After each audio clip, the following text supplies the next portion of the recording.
Okay, so what I'm asking is this: we want to know the male perspective to sexual relationship between husband and wife. What do you expect from us? Like, what do you expect from your wife? Yeah, I mean, I'll say men. I meant men. Yeah. So what do you expect? Yes, from your wife. I mean, what do you expect from her to feel sexually fulfilled? So I think the major thing is for her to love and be comfortable about sex, just the same way I'm comfortable about sex. Because traditionally, women have been positioned to not to be sexually repressed. So when you desire, in fact, to even desire, you feel a bit of shame. You can't even express it. You don't want to even talk about it. So, but men are expected to want it and go for it. And so when you have these people come together in marriage, you find out that generally the woman's mindset is positioned to satisfy her man. That's it. Which is, it's great. It's great. But when it's coming from a place of passivity, like I'm not as important as he is in this, intercourse, he should be satisfied. And that's a problem because it now leads to a lot of other issues. Yeah. The excitement, the enthusiasm, the adventure, the drive, all that gets repressed. And so what generally, and I think I'll speak for all men, I hope I'm speaking for all men because we hope so. We have some guys out there that, you guys, yeah, but generally what I think we want from our women is for them to be as excited at sex. Are you serious? As we so are. Your wife, if she's excited, like, oh, we're about to do this, you're good. I will speak for me and a lot of guys. Okay. It's a big thing when your wife makes a move on you. Okay, tell me about it. Not a yes, though. It's you see? You see what I'm saying, Shasha? Yeah, it's like heaven came down, that kind of glorious feel. Because generally speaking, the average narrative, the babe is chilling, and the guy comes with his grabby fingers again, and he starts touching ear, touching.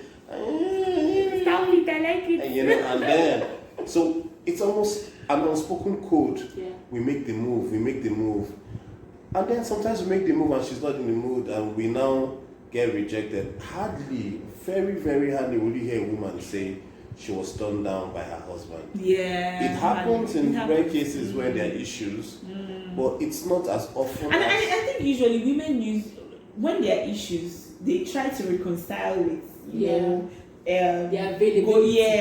They try to reconcile with getting to the man to try to touch me when there are issues. Their way of saying, I'm sorry, let me give you this freebie. Just take so you be happy.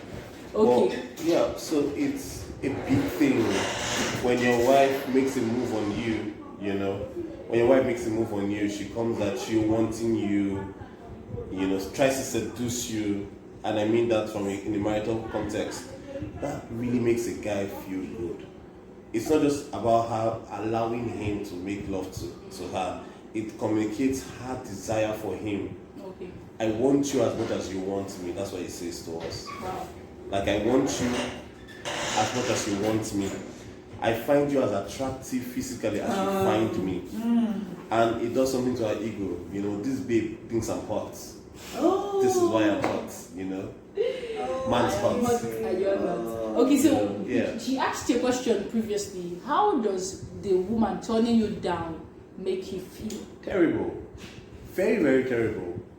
And that's because if your love language is physical touch, most guys love physical stuff, generally speaking, but if your love language particularly is physical touch, and that's the way you communicate love, when you reach out that way and you get the door is slammed in your face, it's terrible. It's terrible, not just for how you feel because you have all these desires flowing through your veins. It's terrible in that you feel like you're a pest, you feel like you're unwanted, you feel like a kid that has just been shooed. You know, and that's not a great feel at all. No wonder. You can see a guy flip out on that, you know. Yeah.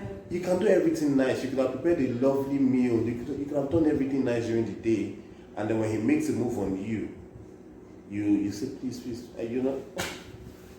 Ew. Or you do any of those things. This guy can his eyes can turn red, you know, because it's not a great place to be. So yeah, it feels very awful. Of course, practically speaking, there are times when the woman, being as human as she is, may be exhausted or not in the frame of mind for a couple of weeks. Maybe she's bothered about something, and to have you bouncing on her is the last thing that she wants. You know, there are a lot of ways to communicate that across. Okay. And I think it's about how you say it. It's not about what you really say. So if my wife is bothered about something or she's unhappy about something, or she's going through something, whatever it is, and I mean I'm not in spirit, so I come, you know, I'm in the mood, you know, I want us to get things moving, and she says, hey babe, XYZ is bothering me. I'm so sad about this. I would be insensitive to insist and say, hey, let's just make love. Then we'll talk about that thing. We'll talk about it later. Just keep it on. I'll remember it. I'll come out to it. Let's climax first. I mean, because if her emotions are not properly wired, if she's not properly those synced, emotions are involved in that thing is mind, emotions, body. If there's a disconnect in anywhere, it's. I mean, the last thing we want as guys, for every responsible guy out there, is to make love to your wife and she's just passive, like a log of wood. Are you done? Ew. Is your climax never come? Oh God, hurry up now. And she's even trying to help you so you can you know, at that point, because your desires are all over the place, you might just try and keep getting things going.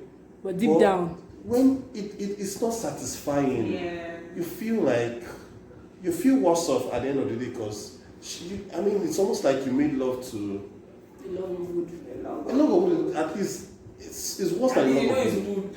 It's terrible. It's such a terrible feel. So love making is not even satisfactory to us as guys when our wives are not in it fully.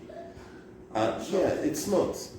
We can climax. But the level of deep-seated satisfaction will not be there. It's not there. Who is that's why they say guys can actually have sex, as in no irresponsible guys. You can actually have sex with anybody and anything. It doesn't mean there's satisfaction. It's not, because there's no connection at all. Okay. At all. I mean, it's different. I mean, she's just quiet, and then when you're done, you climax. You shake like someone has fever, and then you jump off, and she looks at you like.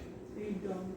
No, the good body. She doesn't say it. She doesn't say anything, just looks at you, takes her cloth or whatever it is and backs you, and I'm like, what just happened? You know, it's different when she's responsive to your touch, she's moaning, she's touching you right back. That's where sex shifts into love making, and that's what we're talking about. That's the realm. That's it. So what I picked is men are usually. They find it really attractive if the woman is also attracted to them sexually, like desire them. Do you know what? So when a man is pleasuring his wife, to show you how powerful this is, just the mere concept of her moaning, the mere feedback you get that she is enjoying whatever it is that you're doing, gives you a ripple effect of sexual satisfaction. She didn't do stuff to you. You are doing stuff to her. Whatever it is you guys do, you know. I'm not going to get into your space. But the mere fact that what you're doing satisfies her, and you're hearing her moan or shudder, or giving you some feedback that means I'm enjoying this, that in itself is a huge turn on for the man. That's how much he loves to know that you find him desirable and he's meeting your needs sexually. So that gives him satisfaction. He's meeting your needs. Exactly. And so he sees the response. That's amazing. And so that's also why when she now comes for him and makes a sexual advance towards him, take me to heaven. He's so glad, like Okay. it communicates to him something deeper, something very, very deep. So any more questions? No more questions for now, because okay, guys. See you. I have to speak for the guys out there. Yeah, seriously, we didn't hear that. Thank you, sir. Thank you so much. Awesome.